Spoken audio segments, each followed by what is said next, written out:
Ready for a deep dive.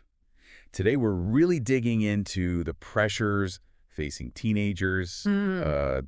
Gen Z, all that. We're talking about Ellis Mbeku's The Gen Z Dilemma, Yeah, he's really become a strong voice for young people. for sure. And, he also wrote The Teenager, An Endangered Species. Mhm. Really makes you think. Mm. So anyway, we're going to break down some of his ideas, see if we can't find some of those light bulb moments. What comes to mind for you when you think of today's teenagers? I mean, before we even get started. Well, one of the most interesting things Mbeku argues is that it's not just that Gen Z is, like, experiencing the digital age, it's that they were born into it.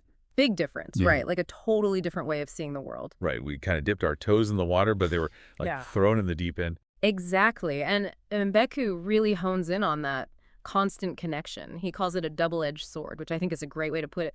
All this opportunity, but a whole lot of anxiety to go with it.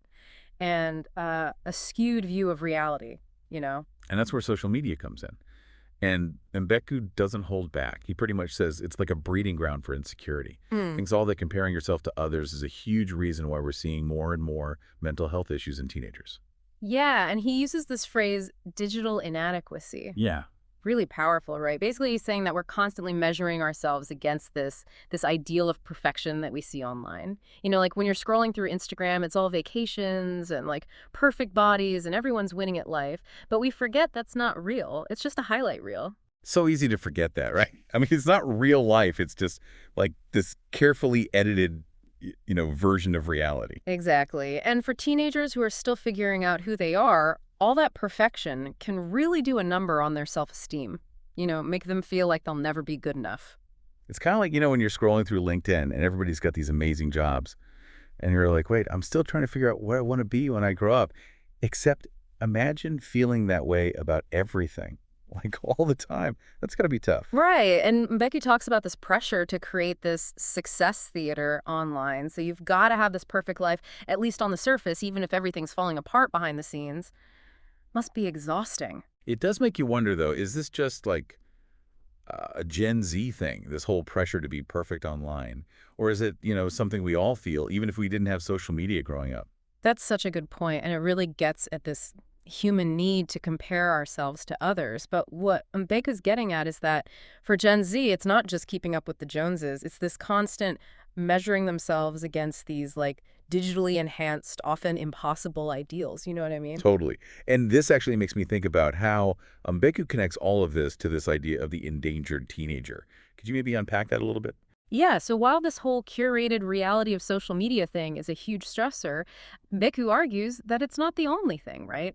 He says Gen Z is also dealing with this really deep uncertainty about the future in general. They've grown up with climate change and like political polarization and technology changing faster than ever. It's a lot. It's like all these huge, overwhelming global issues aren't abstract for them. It's their reality. Exactly. And what Mbeku points out is that all of those big anxieties actually trickle down to this like individual level, and they end up shaping how Gen Z sees everything. Education, careers, relationships, even their own personal goals, all of it. So we're talking about this pressure cooker, right? Social media, worries about the future. No wonder Mbeku called his book The Teenager, An Endangered Species.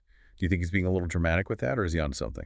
Well, he tells a lot of stories in the book, real stories about what Gen Z teenagers are going through. He's really trying to give them a voice, you know, show how real these struggles are. Yeah, like he's giving us a peek into this world that, frankly, a lot of us don't get, especially those of us who, grew up before social media was everywhere. Exactly. And that's what makes this book so important because even though it's about Gen Z, there's stuff in there for everyone, especially Right. if you're, raising kids, teaching them, even just trying to understand them. Totally.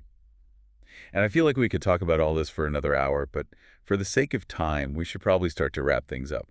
Our listeners are busy people. It's a lot to take in for sure, but I think the biggest thing Mbeku wants is for people to just get it. Like, he's not saying we have to solve all the world's problems or make anxiety disappear.